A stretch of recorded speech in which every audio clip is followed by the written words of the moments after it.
let's wait a few more minutes, or 1 minute at least, and then we start.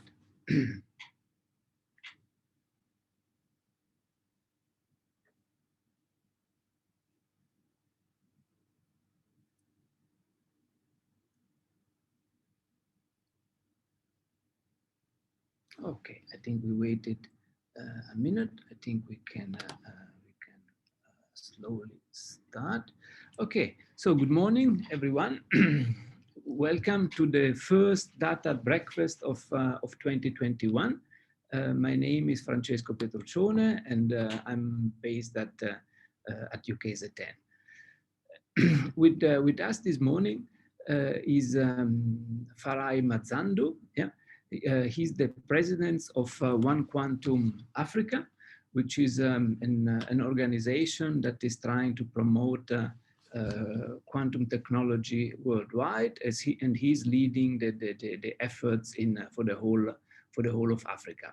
That's why I won't speak more about him because he will describe it himself in just a few minutes. Yeah. With us this morning, you can see, is also Kimara Naika. Kimara is a PhD student at UKZN, also working in quantum computing, and she's the secret force behind the data breakfast because she coordinates all the organizational issues regarding the data breakfast. And this morning I asked Kimara to moderate the question and answer session, because I think Farai is addressing more the younger generation, so it's only fair that the younger generation moderates the questions. So thank you very much, Kimara, for that. And you see also Professor Sinaisky, since the last data breakfast, he's no longer just doctor, he's now also professor. So Ilya, congratulations from all the data breakfast participants for that. And yes, and you probably still remember the rules of the game from last year. If you have questions, please pose them in the Q&A, and Kimara during and after the talk of Farai will do the moderations. Yeah. And in case we are not too many and we are all disciplined, we might allow people to directly speak as well. Let's see how the time goes to do that. Okay, Farai, people are here to listen to you, not to listen to me. So if you would like to start sharing your screen, we are really looking forward to your presentation. Thank you very much for being with us this morning.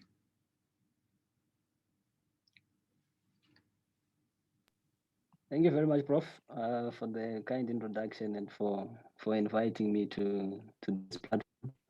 And thank you very much to Kimara, the force behind this initiative, for providing a space where we can gather and have discussions about topical issues in Africa.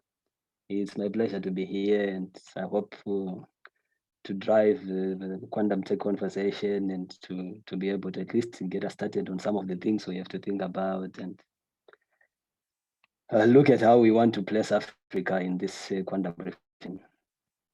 So perhaps let me give you a bit of an introduction about myself. I am Farai Mazhandu. I am based in Zimbabwe. My first qualification was in applied physics. And I was so fascinated by the application of computers to solve problems in industry, which are your small controllers that make manufacturing happen efficiently. So I worked in that space. Why? Because I've always been fascinated by this, intersection of computer science and physics. Because at high school, I had an opportunity. I think we were some of the first students who studied computer science in secondary school. I remember using dial-up connection, which you would wait for 5 minutes to make a connection. The moment you see that red button for Gmail, it was so fascinating. I can't forget that feeling. So I've always been fascinated by this intersection of computer science, physics, and I carried it through. Went into industry and worked in automation, industrial automation. Unfortunately, the company that I was working for, which was one of the largest integrated steel making companies in Africa back then, Cisco Steel. And it supplied quite a lot of skills as well in that industry in Africa, Metal in South Africa and all those.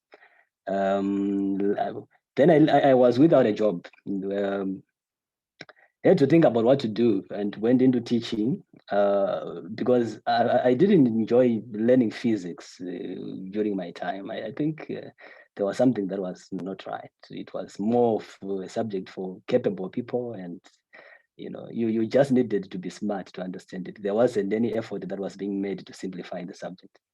So because of that, I decided to get into education and try to simplify it and just learn if I could do that. So I joined education, went there, became a teacher, teaching physics for middle school learners and high school learners. In the 5 years that I've been in the industry, I managed to teach not very capable students. I wanted to teach physics in a way that everybody who is fascinated about the subject can learn it. Not necessarily because they want to it, but because they want to be informed citizens in a technological world. And when I exited that industry, I'm happy to say I achieved 100%. So anyway, let's accelerate to how I get into quantum. So after those 5 years in education, I decided to come back into physics, and I came to South Africa at FITS to do an MSc in physics. And the nanoscale transport, which is being led by Professor Somnath Bhattacharya, was exploring moving into the space of quantum information processing. So I happened to have been involved in those efforts, and we had a project that was focused on quantum information processing using some of the devices that we were thinking of, the diamond-based devices, to think about how they could apply in quantum information processing. And it's work that they're still doing to this day. I have left. I left with an MSc. I'm back now to Zimbabwe, and because also I've loved the business side of things. So I've always thought that I wanted to use my skills to build solutions or to drive a conversation in the community, to learn about the challenges people face. It could be to get education, it could be to convert their ideas into a business or something like that. So this is what led me to community work. Obviously, the first opportunity was when I joined IBM, the quantum summer school that was hosted by IBM and FITS in 2019, and the QSKIT Camp Hackathon, which allowed me a platform to use some of the ideas that I was working on at MSc to work on QSKIT, build a backend for a different type of hardware. As you would know, IBM uses superconducting qubits as their hardware platform. So we were thinking of using NV centers in Diamond, using their spin properties for quantum information processing. So we're still working on that effort to this very day. And that effort also got us second place in the hackathon. And because of what I saw there when the community came together, I couldn't leave community building efforts. I just felt good about what I was doing and what the community was doing and the possibilities and the opportunities. And I began working on that.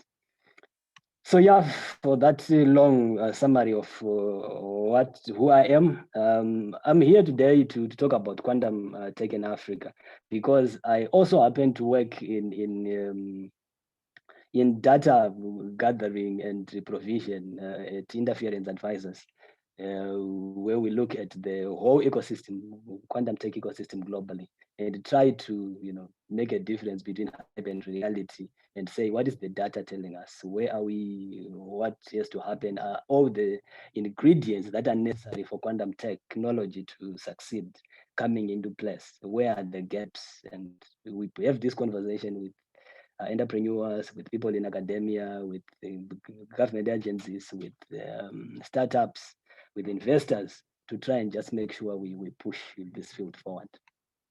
So this is what I'm here to discuss with you guys, and just share a few things that I've been learning, and also place Africa in this context and see where we are, what do we need to do, what am I also learning from the work that I do at a global level, with some things that could be useful for Africa to short circuit this whole growth path, and to learn from others, and just be better, and also ride on this revolution and participate to shape it as well. So this is what I'm here to do. So my presentation is structured in a very simple way. I'm going to give you an overview of the quantum tech ecosystem as we see it from the data that we've been able to gather from public sources, some data that we can verify. Then I will place Africa into this whole picture, and we see where we are from the data that I've been able to gather and what we see out there.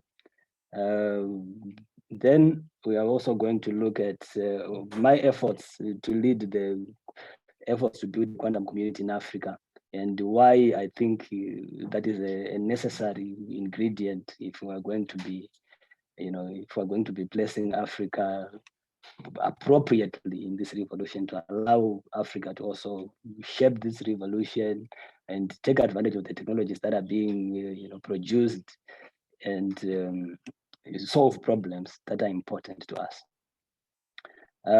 So we want to, the community effort is to now bridge the gaps that are there, so that we can all succeed. And we can also contribute to the global efforts anyway, which is the other beautiful thing that can arise. So I'll start with the quantum information science landscape in terms of public funding. Just to make sure that perhaps we've got a better experience, I'm going to switch off my video so that perhaps my connection can sustain this conversation.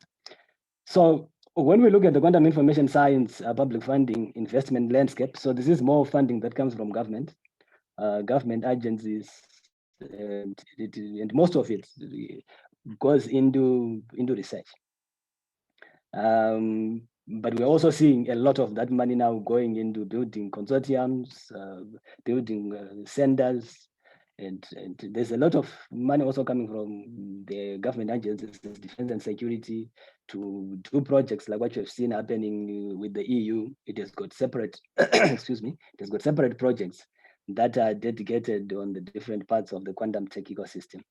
And perhaps before I proceed, let me just frame this quantum tech ecosystem in the way that we look at it. It is not the only way, but it is the way that is been convenient for the work we do. So we look at this ecosystem in the following categories. We look at the quantum information science as as the effort that goes into research, because the universities focus on different aspects of the technology. It could be nanotechnology, materials, some focus on optic side, on photonics, etc. So quantum information science is more of that category. Then we have got what we call quantum communications, which is the exchange of information over long distances using quantum techniques. And we are forced to take quantum key distribution, quantum random number generators, and post-quantum cryptography out of that quantum communication sector, because there is a lot of work that goes on in those particular aspects, and in an independent way. So we usually analyze those separately. Then we've got quantum software, which is the companies that are focused on developing the operating systems for quantum computers, if you want, which allow us to interact with the devices and for the hardware to be useful. Then within that, we have algorithms, which are now focused on building solutions that you and me are going to benefit from. Then from there, because I've talked of the information science aspect, I've talked of the communications, I've talked of the software, which also includes algorithms.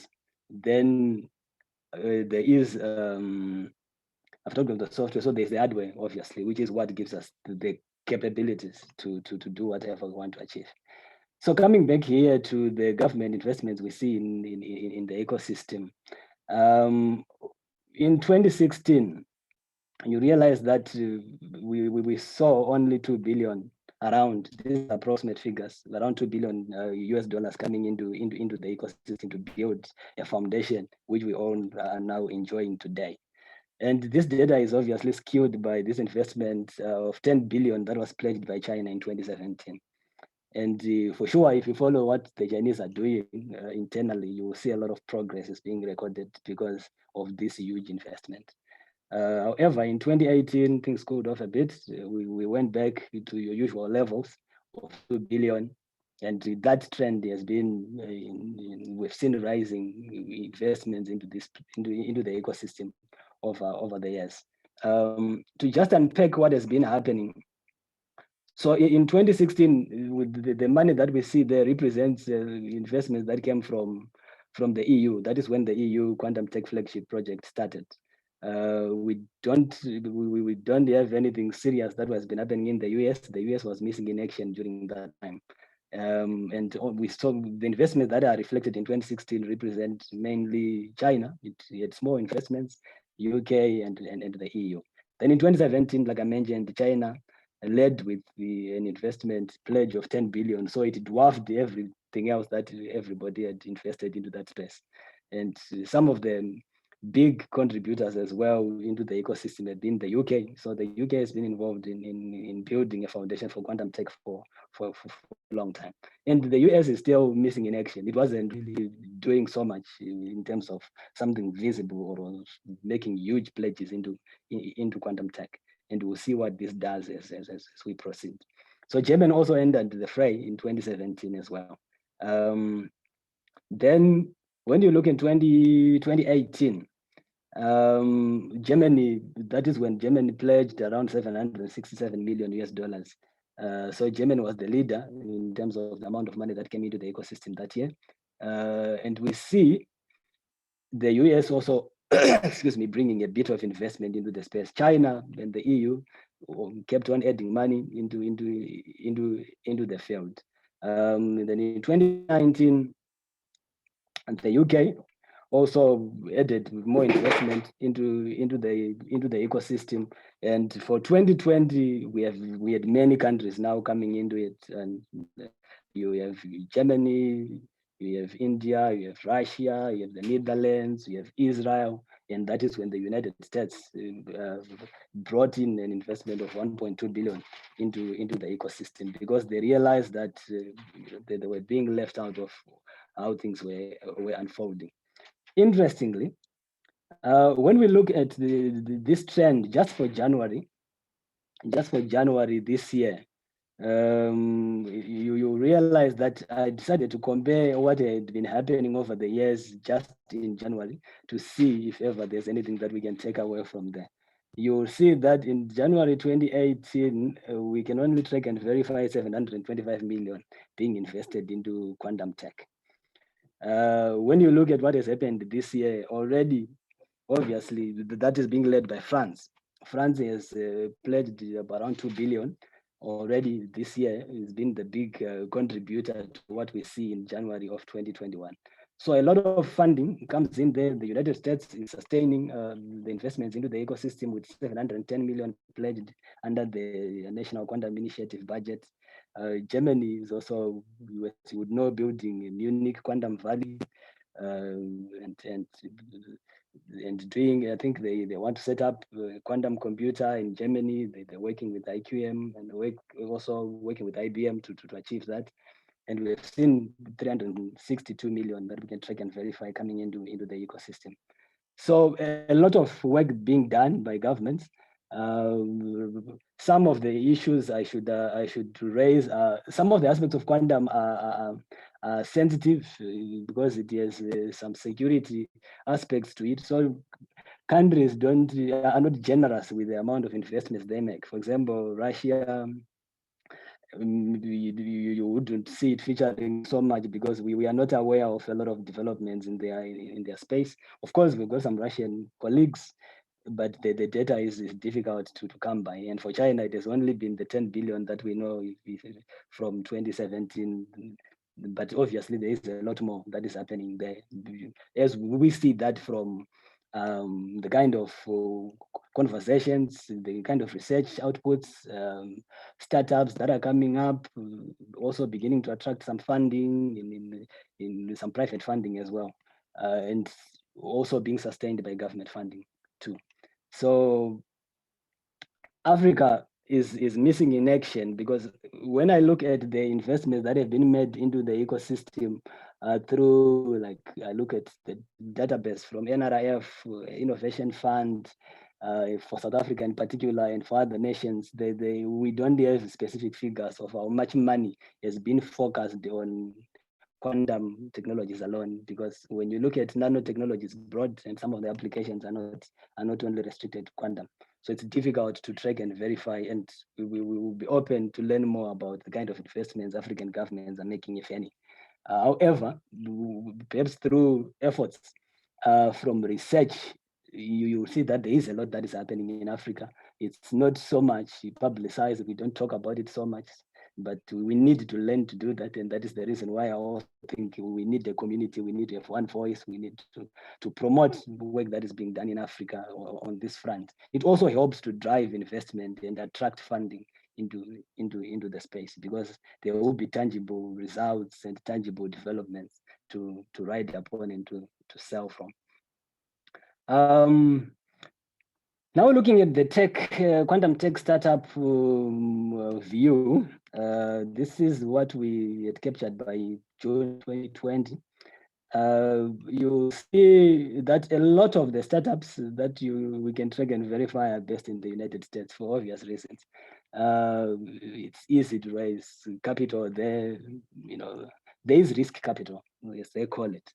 So people in some of these countries are due to resources and culture as well. I think some of the issues are about culture. In Africa, we are risk averse.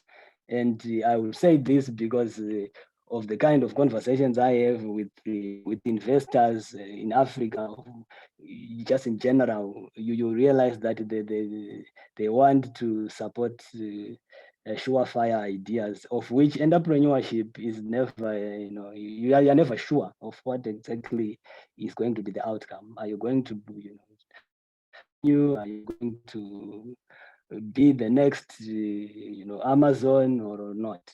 But however, there are a lot of ideas that you can always take away, even if a company is even if a company would fold. There are a lot of lessons that you can take away that can be used by other companies to succeed as well. And sometimes you register intellectual property that can be used by companies across the globe, and that also can be another source of revenue and recognition. So we need to master that, and we need to think about that. So when you look at the quantum tech startup ecosystem there, we see South Africa, also registering a solid presence there, because I think in terms of the financial landscape and development landscape in Africa, South Africa has been leading, and that is the reason why it has also attracted a lot of experts across the globe to come and be based in South Africa and contribute. So there are startups in South Africa. There are also startups in Egypt, in Libya, in Tunisia, in Nigeria, who are working on various things, but because they are so few in number, you don't see them being reflected on this map. So also there's a lot of data that we miss. It's a new field. There are a lot of thoughts under the hood. People are thinking of how to frame their ideas. And also, I should mention, there are also companies that are based, or founders that are based outside Africa. We have started companies in Africa. So you would be surprised that there are companies registered in South Africa or in Mauritius by founders who are based in Europe, based in the US, to just, keep, put a foot in the continent and feel the pulse of what exactly is happening. And perhaps when the time comes, you will see them scaling their operations and being visible. A lot of them operate in stealth mode for the right reasons. But I'll be happy to see a lot more of companies who are founded by Africans and based in Africa as well. Let me now shift to some analysis we did of founders of startups in the quantum tech ecosystem space. You notice, obviously, Africa is missing in action. But I should say, some of the people who have gone to contribute and start companies or further their studies at these universities also studied in Africa as well.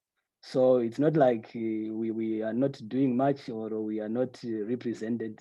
We are just not visible in terms of, you know, the numbers that are required, especially that were required to feature in this list.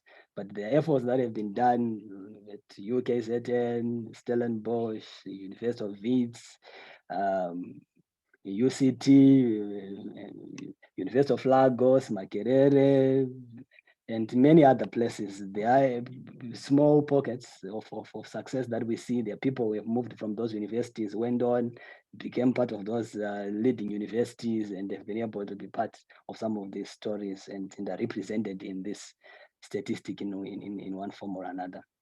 So I just wanted to share this to say we have a lot of work to do. I look forward to seeing the African universities as well represented here. We have to encourage our researchers or give them support and lay a foundation for them to be able to commercialize their ideas. And universities and regulators need to relax this whole control on research outputs and make it impossible to commercialize. Yes, the students would have studied under university departments, and universities feel that they've contributed in a strong way to the outputs. But if the output is going to be shelved and gather dust under and in the warehouses and in the labs of our nations, then it's not helping our people because we are not delivering solutions. And it is solutions that create impact, and that is what we want to see more. We also looked at the ethnicity of these people that are leading quantum tech organizations. Why I share this information is to show you what happens when you're not represented. It sways the discussion, it sways the development, it sways how you attract funding. You are not represented, you're not part of the conversation. You are not leading in a leader who is involved with other leaders as well to represent yourself. I'll highlight this and say, about last week or so, I attended a webinar which was hosted by one of the vendors who are providing hardware. And they are providing hardware, for the cloud. They have a cloud model for where people can come in, just like what the IBM Q platform is like. But for some reason, Africa, you can't access the hardware from Africa. So I had to ask and say, okay, so how do we give people in Africa access to this hardware as well? Because their hardware is based on a different concept altogether from the other hardwares that are available. So having access to this diverse set of hardware is always important because you want to know when you explore solutions, which hardware works best for what you are doing. So the guy says to me, okay, let's have a conversation off this webinar and talk about the kind of challenges we face. So when I was speaking to him, I said, are there any hurdles that regulators in Africa place for you guys to make your hardware available? Because I wouldn't think so, because this is just open source. It's more about access. It's when we want to access, we can access it. So it's not like you are bringing any infrastructure to be based in any country and things like that. So what I'm trying to get to is, if we are not part of these conversations, if we are not part of the progress, then we don't get to be able to contribute and shape this discussion as well. So perhaps we need to have more of this happening. So when you look here, people of African American origin who are represented in quantum tech leadership, it is a small fraction. You have 3 women, obviously more, because we miss some of the data, 9 males, and perhaps a bit more, but this is still worrisome. It is something that we need to change. And I share this slide to just rally you to action and say this is what we see, and we need to make a difference, because we can't act if we don't know what is actually happening. So this is what is happening, and it is worrying, and we need to take action and change this story. I know there's a lot of work that is being done, but let's make it visible. Let's talk about it. You will see why I'm saying this as we go as well. So anyway, coming back to the ecosystem, let's look at the categories and where we see most of them, startups being, startups focusing on. So obviously, so this is more like we see more of an obvious trend where a lot of your startups are in quantum computing hardware and quantum computing algorithms and simulation, as well as in quantum software. So quantum computing hardware is taking a lot, which means that there is still a lot of work to be done in terms of identifying or building capable hardware. There are a lot of options that are being explored.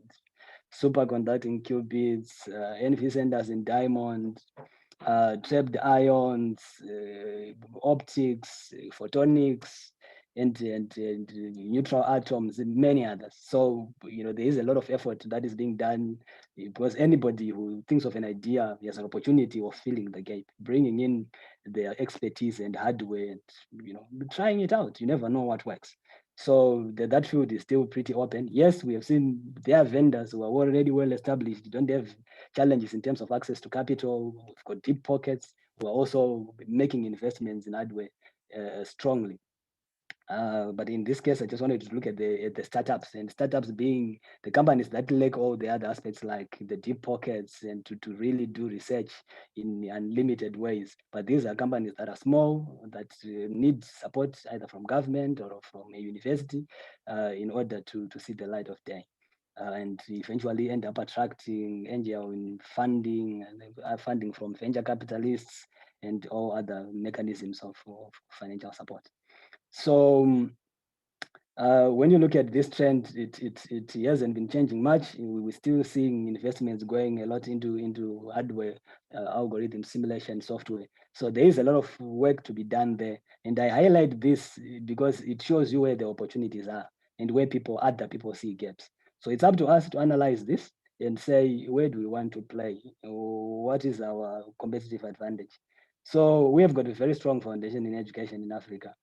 And now, because of open access, which is becoming a de facto model for quantum tech, as far as I see it, and quantum computing in particular, we don't have any excuse not to contribute. There is a lot to be done to build algorithms, to find where speed ups can be realized, to run simulations where we can, do experiments on actual devices. Yes, they are not yet perfect. There's still a lot of improvement that has to happen in that space, but working on what we have to understand what quantum is and what it is not, and build our intuition about the technology so that it becomes second nature to us when we think about solving problems and how to apply it to create impact and to solve problems that matter to us and that bother our communities, because nobody is going to do that for us. The other thing is we need to focus a lot on quantum materials as well for learning. I think that is a very important space. And I've seen China doing a lot in that space, and they have desktop quantum computers that you can use to teach, that can be used in education, and that has been the approach from where I stand. They've been building a very strong foundation of education even over the years, which is why they've managed to catch up even on classical hardware. They've managed to catch up and now your largest supplier of technology across the world. But that foundation has been laid in education, and it is in applied education or applied research, where we do research. Yes, it is very important to understand the theoretical aspects and keep on exploring that space, but it is very important to look at applied research as well, or immediate applied knowledge, where we use our research to gather immediate applied knowledge, and they've got pathways to move those ideas from academia into building solutions. We've seen hubs coming in like Chimolohong and the Cortex Hub and many others, just speaking of South Africa. In Zimbabwe, we've got the Tech Village. Yes, they are not yet perfect. The models still have to be refined. There is a lot to be done, but we have a foundation. We've got a start to build upon, and there's a lot of work to be done. Then I also wanted to emphasize on consultants and think tanks, because these are very important to drive any progress of technology.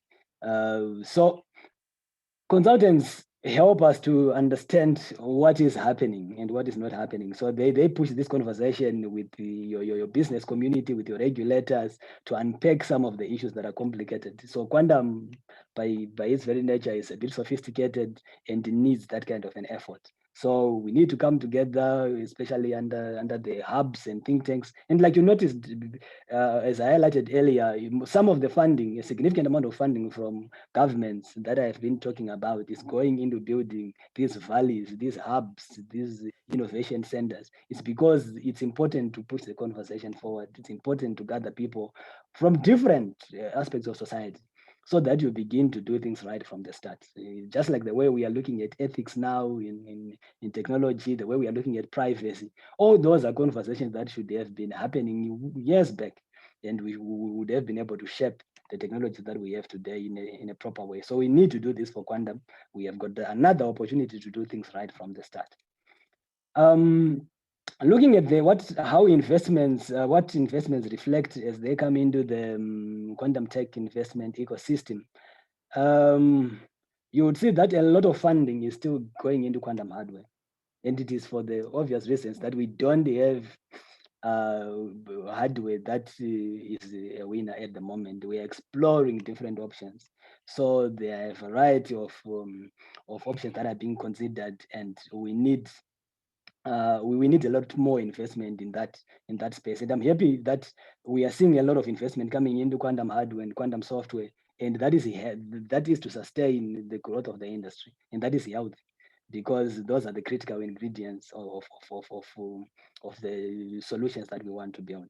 Quantum sensing, not so much kind of funding we see getting in there. It may be because for some of the solutions, they are already realizing revenue.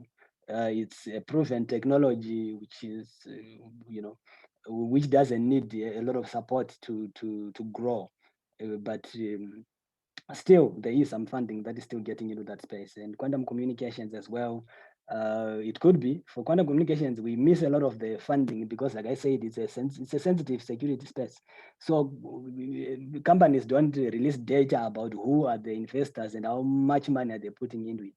So you rarely come across disclosures in this space, and it's normal that it has to happen that way, because there is the company, whichever country or company is going to win in that space, owns access to data, owns the world, and they're definitely skeptic when it comes to releasing data in that space. I thought of sharing this slide looking at quantum tech investments by category as that was as of November 2020. And all this data is based on publicized funding only, the one that we can track and verify. And you see quantum computing hardware attracting $544 million US dollars there.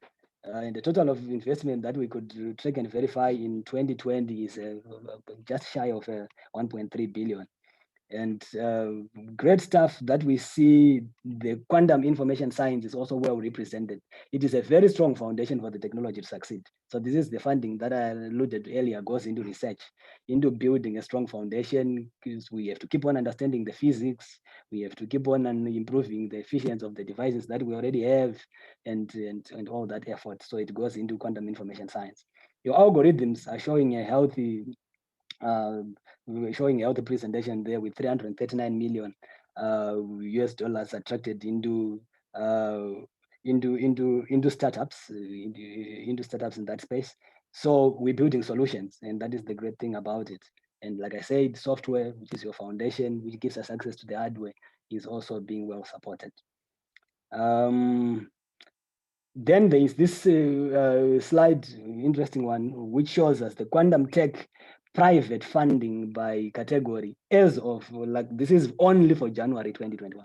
So it's not as of, it's actually just January. I looked at the 1st of January to the 31st of January, and all the investments that had been made publicly, and where they were going, and what kind of a picture they gave us. So already in the year, we have seen almost, in excess of 80 million coming into quantum tech investment, into quantum tech, into the quantum tech space. And most of this funding goes to hardware. So we still see hardware attracting a lot of funding. We see also quantum software, Riverlane Classic in Israel. So Riverlane is a company based in the UK, which is building an operating system for quantum computers, Delta OS, and it's been doing very well. It's well supported by the UK government. It's their quantum software of choice, it seems, from how from how that conversation is going. We have also seen some investments into QKD, quantum exchange, and it also, I think hired new management altogether, which means that they want to accelerate efforts in PQC in that space, which is post quantum cryptography and related technologies in that space. Quantum sensing, just a bit, 7 million, and quantum communications, about 0.5 million. Excuse me. So, like I said, sensing and communications are always going to be underrepresented and overshadowed by what we see elsewhere, because I guess the quantum computing has been receiving a lot of attention. It's the poster child of the industry. But there is a lot happening in sensing and communications. And there is a lot of opportunity for us as a continent as well in that space. We have the resources. We also have the capabilities, and there's a lot of research happening even at UKZN in this space of quantum communications as well. So it's something that we can ride upon, and we can be fairly successful because we've got the expertise and we've got solid research in this space as well. Also the security nature of this, because most of the sensing, which is your positioning, navigation, and timing, are things that are of interest to your military and defense. So they rarely release details about how much money they're putting into it, because all countries are paying attention to this, and nobody wants to be understood in terms of what are their strategies in the future, and what capabilities are they building. Really, it's more like a nuclear. It's a nuclear cluster of the quantum tech ecosystem. Right. So let's now get into growing quantum in Africa. So we have a solid foundation already on which to ride on. There is a lot of work that has been done over the years to bring people together. Like NITHEP, who has been hosting summer schools, and I had to share a picture there. IBM also joined forces with Arua and VITSQ hosted a quantum summer school, and that's a picture from one of those events.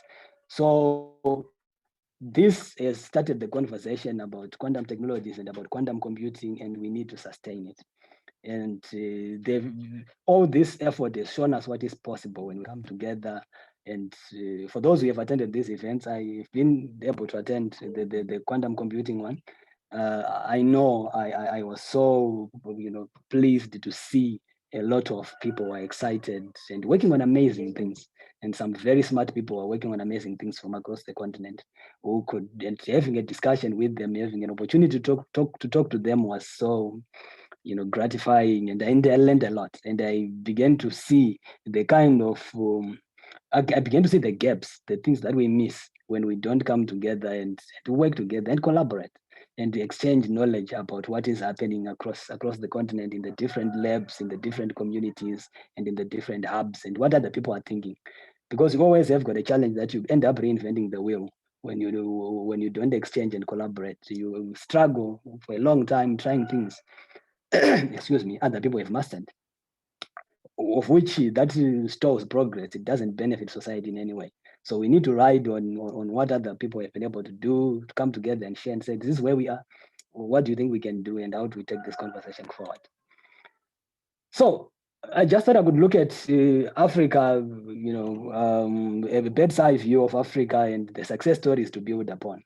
I was reading an inspiring article which was sharing on what happened when the first case of COVID was detected in sub-Saharan Africa in Nigeria. And within 48 hours, they'd been able to sequence the virus at Redeemers University in Nigeria. And this is because the African Center of Excellence for Genomics for genomics of infectious diseases is something that was built way back, and before we had challenges with COVID like we have now. But because of that early investment and that early effort, this center has been able to contribute to how we are responding to COVID in Africa. And it was beautiful that we could test and sequence from here. And remember now, because the world is fighting a common enemy, every country is looking at its capabilities, is looking inward at building capacity and saying, how do we respond? And we need the same in Africa as well. So these early investments into technology always come in to help us, always come in handy, in the future. So this is the reason why we need to also build a similar strong foundation for quantum tech in Africa, so that in the future we will begin to reap those benefits. And arguably, like some say, COVID-19 may not be the last, pandemic. We have to fight another pandemic at some point. And for us to defeat that pandemic, quantum computing may be involved in a very significant way. It may be much more improved and much better. And also, when IBM came to Africa to drive this whole conversation, they also partnered with Arua, which I think is it's a beautiful initiative. And I was reading their report recently, and you see that there is this drive to open this research space, allow for collaboration, bring everybody together, even people from outside academia, to a conversation and say which solutions matter, what should we build? Because there is usually this disconnect between the things that researchers are excited about and the problems that your regulators, policymakers, and society is struggling with. And having this conversation allows us to join those two and fuse them and say, how do we use what we know and what we are learning to build solutions that are appropriate and that matter to the problems for Africa? So here we just see the efforts that are being made. Agenda 2063, the Africa that we want, also has got these connotations of let's come together, let's make Africa one unit. And this is why we have got the free trade area, the African free trade area, continental free trade area, which is just saying, let's make Africa a common market. This whole aspect of boundaries and borders is not helping us as a continent. And we can learn from the EU and from the United States. So we can also think of the United States of Africa, not perhaps in terms of breaking all the borders, as your politicians will be sensitive to that, but in terms of facilitating trade, research, collaboration, and fostering this whole idea of getting us to work together. And we've got, for example, high performance computing centers in Africa that are we can work with to build computational capacity and begin to explore quantum based techniques. We have seen Atos partnering with different centers for high performance to bring their quantum learning machine to the data centers and to the performance centers and say, let's start to explore quantum. And I think those are kind of initiatives we can also fight for. We can build, we can negotiate with vendors, we can talk to them, but it only happens if we work together, if we have got a platform, a common voice, and so that we bargain. It's always very difficult to push these conversations forward in a fragmented way because the kind of skill needed to nudge all the various players and handle all the incentives that kick the different parts of the ecosystem into action is not always something that one person or one department or one specialty can achieve.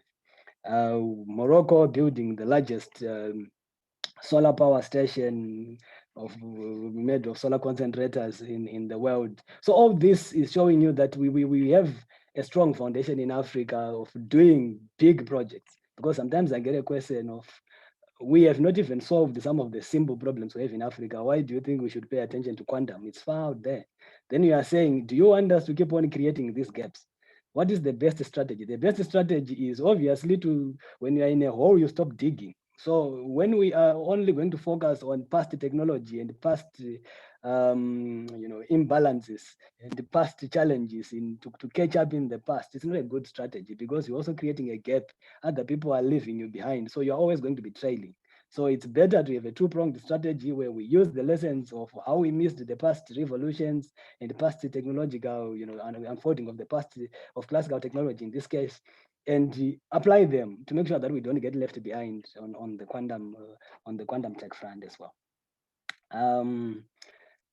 While I was on Twitter, I just came across this recently. I think it's about 2-3 days ago. There are guys from Kenya, David Gatu and Moses Kinyoa, who created a prosthetic arm that you can control using brain signals. Beautiful stuff. And these guys are dropouts. They couldn't, dropouts may not be the best description or characterization of who they are. They couldn't proceed with mainstream education because of lack of funding and financial support. So they decided to do your typical work in the garage kind of concept and just explore various ideas. And they have come up with this biorobotic system. So this story was being shared by Al Jazeera. And somebody was commenting and saying, our local news channels don't even show this. How are we going to celebrate them without knowing? And I had a conversation with Prof. Petrocini some time, and I was saying to him, so what is happening in Africa? And he was telling me a lot of things, some of them that I don't even know, that are happening even in South Africa, for example.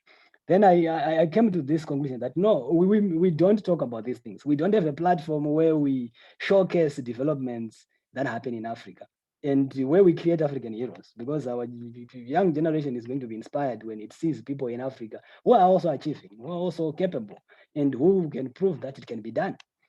And Bonrad there has a good point to say it's your responsibility, you and me. Now we have got social media and access, we're more connected than we were in the past. And we need to use those instead of propagating conspiracy theories about vaccines, and experts can comment on that. But a lot of the information that gets viral is not necessary. But it goes, those are the things that we concentrate on. We need to concentrate on the right things and share those broadly. Support each other. Showcase our technology and the kind of things we are thinking of. And it's easy to attract support and to attract funding when you take that approach. So I thought I could share this and just use it to place this conversation in context as well. Now this takes us to the effort that we're doing at OneQuantum to build an ecosystem for quantum tech. So I've already been trying to lay a foundation to say, why do we need to do that? So it's very important to bring people together or to find a place where we've got a voice, to find a place where we have a voice, where we can push a conversation forward, where we allow anybody who is active and interested in quantum tech to thrive and succeed. So OneQuantum is an initiative that was led by Andre M. Konish. Andre is from Germany, but is now based in the United States. And to do this, it came out of a conversation he had with Denise Raffner.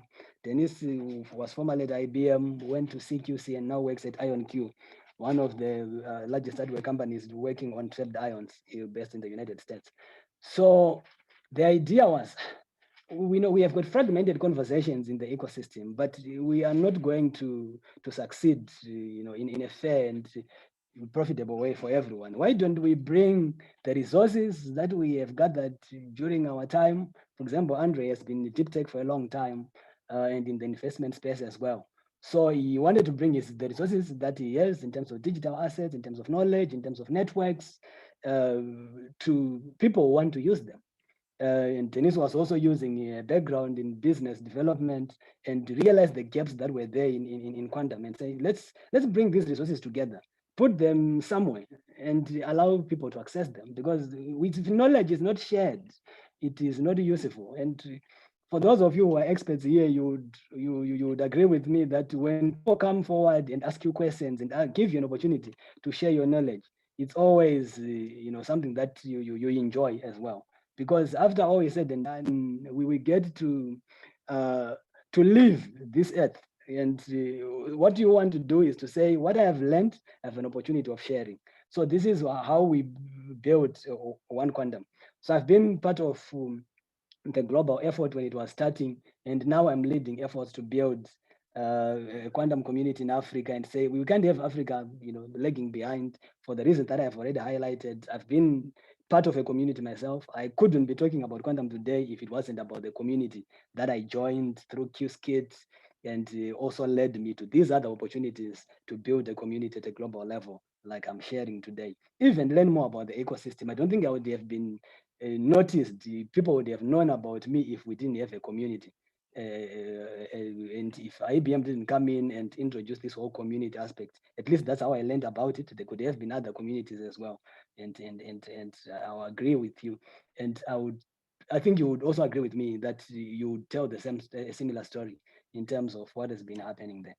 So what do we do as a community, or what is OneQuantum Africa? What do we want to achieve? What do we offer, and what's the vision like? So what I envision is a platform where quantum, not only leaders, but people who are active and interested in quantum tech can come forward and learn about quantum. That's the first thing. You have to understand what it is. So we need a platform where we can bring in experts and say, okay, we've got this community and we want to learn about what you guys are doing. The beauty of quantum at the moment is, you have, everyone is trying to find out where to play. So the world is so open. You can reach out to some people you never think are going to, give you attention, and they are willing to have a conversation, and they are willing to come and talk about what they understand and what they are learning and what they know. So we have to use that opportunity to bring more people, to gather people around say a common goal, and now say, come, let's learn about quantum. Come give us skills, or give us a platform where we can learn skills to take quantum forward, or also to learn about developments in quantum, so that we pick the areas that we think are interesting to us, and depending on your expertise and your domain. Then we also find a platform where we can share beautiful stories about developments that are happening in the quantum tech ecosystem in Africa. Like I said earlier on, if you are working on something amazing and it is an opportunity, or you are looking to get support for it, and it is an opportunity of changing the world, and it's happening under wraps, nobody knows about it, then you are not likely going to get the support that you need, or to create the impact that you envisage. So having a platform where we can have this conversation is very important.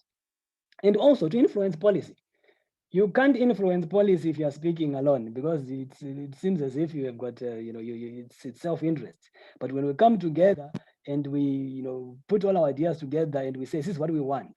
This is what, we go to governments, to regulators, to policymakers, or it could be businesses, and say, we need support for this.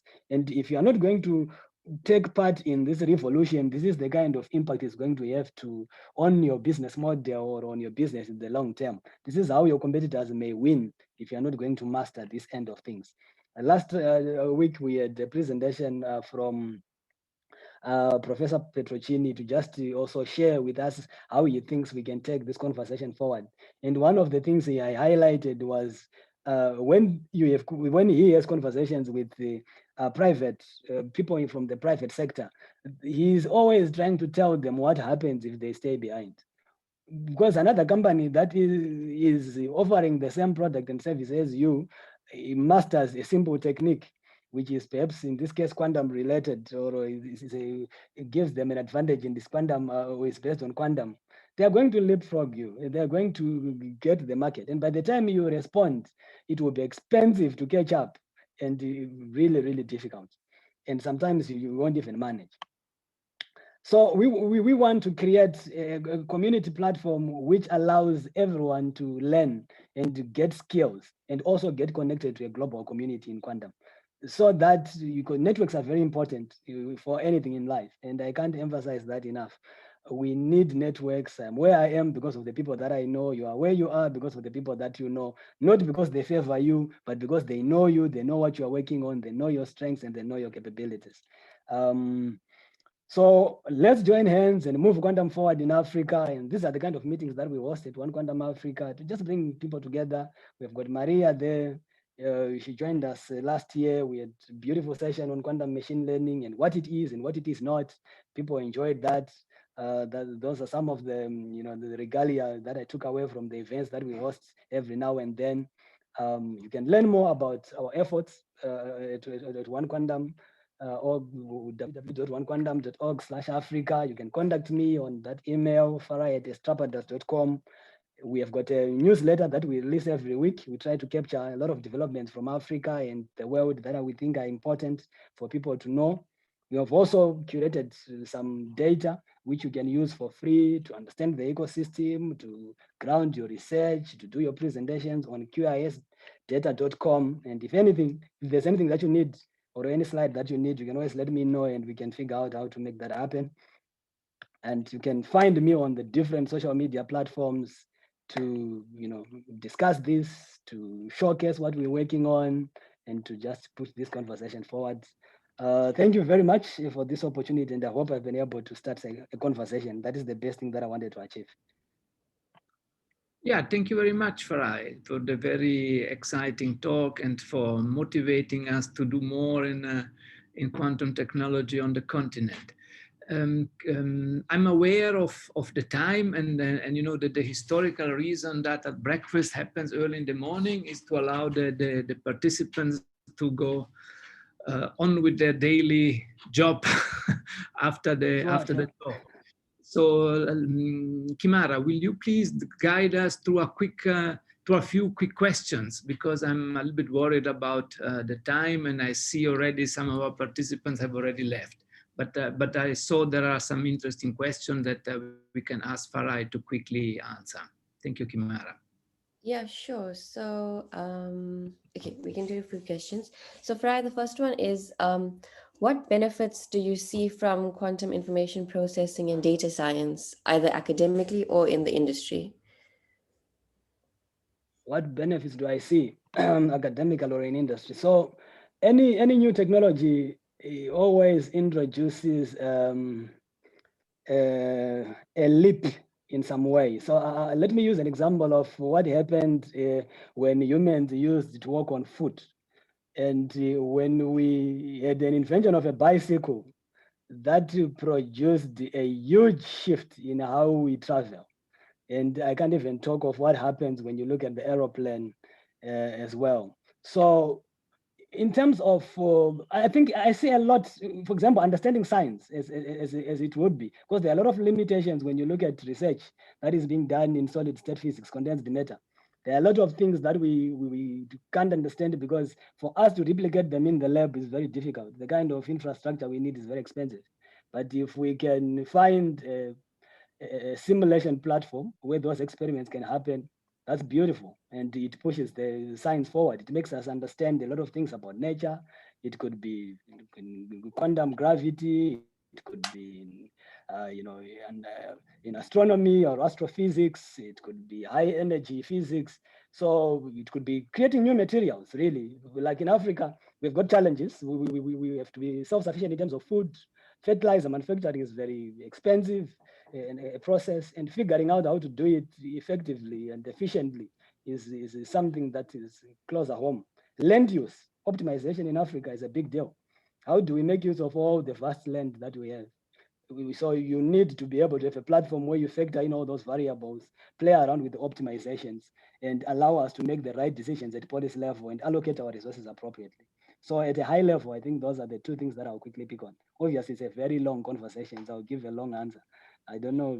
I don't think we have enough time for that, but we can always take this conversation off air and talk about the other things that can happen. Okay. Thank you. The next one is, will it not be cheaper for African countries to use already proven technology rather than doing our own research in new fields?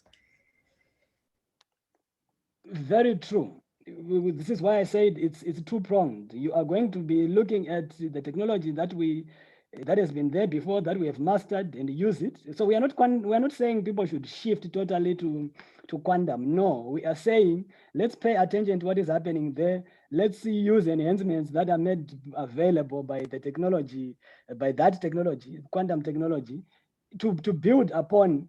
Because remember, quantum is not coming to replace classical technology. It is building on it. For argument's sake, your quantum computer works on a lot of classical hardware. It will never operate alone. So it's just a matter of looking at continuously improving and adding to the efficiencies that are already there. And if a technology brings us a speed up, an advantage, then why shouldn't we look at it? I'm only saying let's understand it, and so that we see where the speed ups are, and we can even consider, excuse me, we can even consider where to appropriately deploy it. But we can't do that if we don't understand it. But yes, let's use the technology that we have, wherever it is, in whatever form it is, but let's also know how to continuously improve and how to enhance it. And if quantum can play that trick, let's pay attention. Okay, cool. Thanks. Sorry, I didn't realize earlier you couldn't see me. Okay. One more. Someone asked that you didn't mention Quantum Leap Africa, and if you have any comment on that. Oh, it is. I'm sorry I missed it. I should have mentioned it for real. So Quantum Leap Africa, I am aware of it. I'm aware of the initiative. However, I'm not sure of where they are. It's a beautiful initiative started by visionaries a couple of years ago.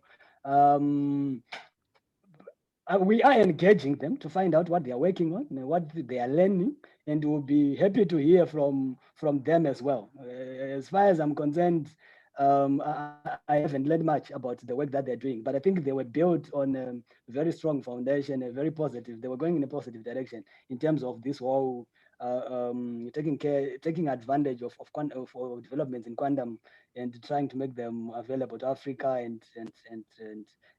and the world, and push this conversation forward. So yeah, I'm aware of their existence. I'm aware of some of the people who are involved in it, but I'm not aware of the kind of many of their efforts, and I'm willing to hear more if ever anybody knows more about them. Okay, cool. So maybe whoever asked that can reach out if they're representing Quantum Leap Africa. Maybe we have time for just one more. To collaborate. Cool. Someone asked, how can quantum computing be integrated into blockchain technology? If you have anything to say about that. I'm not an expert in that space. I see blockchain is mainly focused on security, right? So it's more of how you want to connect these different ledgers and make sure that any changes that happen are done so securely. So perhaps something to do with in the space of quantum key distribution and cybersecurity would be something related to that. So how the security is achieved. So yeah, I'm less of an expert in that space, but I've seen that conversation happening mainly from guys who are involved with QKD, quantum random number generation, PQC, and yeah, we can always exchange resources and link people interested in blockchain security to some experts in the field. Like I said, the field is very open, and people are open to engage in this. So don't hesitate to reach out to me, and we can always find somebody who can help to make that conversation, decode it in a meaningful way. Okay, cool. Then apart from that, there were lots of people thanking you for your talk, and they found it really interesting. And on my behalf also, like, I know your newsletter that you share regularly is really helpful. You're always sharing information on webinars happening or workshops or internships. So I appreciate that. And yeah, I appreciate your initiative also. So thanks a lot for joining us today. It's a pleasure, Kimara. It's a real pleasure to be part of this community as well, where I have you guys as well. The kind of support you have given us is amazing. And thank you very much for the work you're doing, and look forward to more collaboration, exchange, and conversations as well. Yeah, then it's my role now to wrap up. So Farai, thank you very much. It was really very interesting, and I'm really sure we will continue this discussion and the promotion of quantum technology in general and in Africa in particular. Kimara, thank you very much for question. And Ilya, as usual, thank you very much for co-hosting the event. And a last big thank you to the participants that stayed with us a little bit longer than usual. And hopefully later today, we will announce the next data breakfast for next week. So Farai, again, thank you very much. All the best with OneQuantum Africa. And let's make it a really big OneQuantum Africa. Yeah. Thank you, Prof. Thank you. It's a pleasure. Have a good day, everyone. Thank you. Thank you. Bye-bye.